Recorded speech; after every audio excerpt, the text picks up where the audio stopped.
Hello mga ka-trending, welcome back to ZK Trend.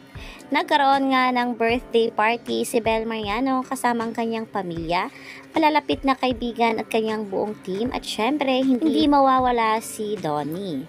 Makikita nga dito na kapwa nga nag-post itong si Jake Galvez at si RJ De La Cruz na pa-birthday party ni Bel. At makikita rin na nag-post din itong best friend ni Bel na si Belly Torres kagabi sa naturang birthday party. At maririnig nga dito sa IG story ni Jay Galvez ang boses ni Donnie dito.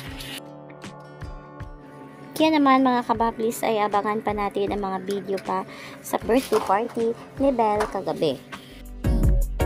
Will ever taste here in Umanoka. Yeah, it's one of the best. Why are not? Are you only saying Will ever taste here in Umanoka. Yeah, it's one of the best. Why are not? are you only saying